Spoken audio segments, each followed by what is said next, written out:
Aujourd'hui, je suis doctorant en neurosciences et entrepreneur et on va parler de mon statut de doctorant. Je suis né au Congo, jusqu'à l'âge de 6 ans, j'y ai vécu avec une grand-mère qui témoignait d'une telle résilience et une telle détermination face à la maladie que je ne pouvais en être qu'admiratif. Et puis un jour, du haut de mes 4 ans, je lui ai dit « Un jour mamie, je trouverai quelque chose pour te soigner ». Alors que je ne savais même pas que le métier de chercheur existait, sans forcément le réaliser à cet âge-là, cette phrase et la situation de ma grand-mère m'ont imprégné.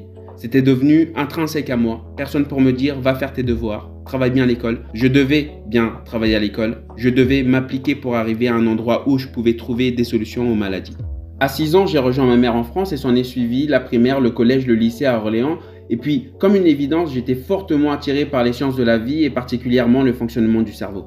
Après quelques recherches, il me semblait être évident d'aller en médecine pour faire médecin-chercheur, mais à cette époque, l'idée que je me faisais de la recherche n'était pas celle qui était proposée en médecine et je l'ignorais par manque d'instruction sur l'orientation. En effet, d'une part, il existe la recherche clinique et d'autre part, il existe la recherche fondamentale. La recherche clinique, c'est plutôt un parcours qui est plus médical parce que c'est travailler avec des patients sur des dossiers et faire des tests médicamenteux, alors que la recherche fondamentale, c'est plutôt une recherche qui est au fondement de la recherche, des découvertes, des trouvailles, bien que dans la recherche clinique, il y en ait également. De ce fait, on travaille sur des modèles d'études qui sont différents. Et vous l'avez peut-être déjà compris, mais la vision que je me faisais de la recherche était celle de la recherche qui était fondamentale.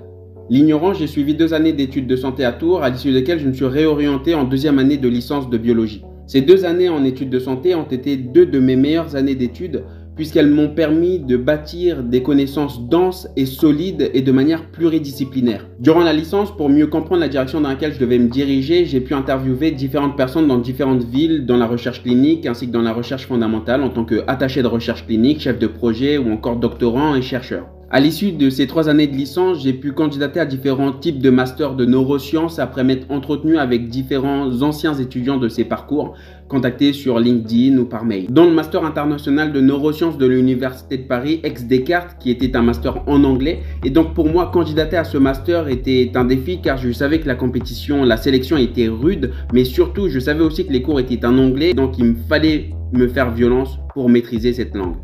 Puis les résultats tombaient en été 2020, et je débarquais dans le Master Neuro à Paris. Durant le Master 1, j'ai eu la chance de pouvoir réaliser 3 stages dans différents laboratoires sur différentes thématiques. J'ai pu travailler sur le rôle d'un transporteur dans la sclérose latérale amyotrophique, sur les vésicules extracellulaires et sur le rôle d'une protéine impliquée dans la maladie de Parkinson. Après avoir intégré le Master 2, j'ai pu réaliser un stage de 6 mois en travaillant sur une nouvelle thématique qui était le rôle de la bêta-sécrétase, une protéine très importante dans l'apparition de la maladie d'Alzheimer. Après le master vient la thèse, le doctorat qui consiste à mener à bien un projet de recherche durant 3 ans, à l'issue desquels on va pouvoir être diplômé en tant que docteur en recherche. En arrivant en master à Paris, j'avais différents objectifs. Lors du master 1, je devais aller à l'étranger pour me faire violence avec l'anglais et lors du master 2 ou de la thèse, je devais mettre un pied dans le privé en faisant un stage ou alors en réalisant une thèse CIFRE qui est une thèse collaborative entre l'académique et le privé. Mais tout ça, c'était sans compter sur notre ami la Covid. J'ai dû revoir mes plans et j'ai pu candidater à une thèse CIFRE dont le projet consistait à l'amélioration d'un nouveau véhicule thérapeutique qui était les vésicules extracellulaires. Ma candidature acceptée, le projet en main et presque 1 an plus tard, il s'avère que l'entreprise et le laboratoire ne parviennent pas à se mettre d'accord sur les clauses du contrat de collaboration, alors le projet n'est plus financé. Je dois retrouver un projet, un laboratoire, je dois retrouver une thèse. Quelques semaines plus tard, je passais des entretiens pour un nouveau projet, un nouveau laboratoire, pour une nouvelle thèse. Désormais, je suis rattaché à l'IPNP, l'Institut de neurosciences et de psychiatrie de Paris, à Imagine ainsi qu'à Pasteur. Mon sujet porte sur le rôle des cellules transitoires qui prennent vie avant la naissance et permettent la bonne structuration du cerveau et meurent après la naissance. Je proposerai une vidéo le dimanche sur différents réseaux sociaux, YouTube, Instagram, TikTok, Facebook, X.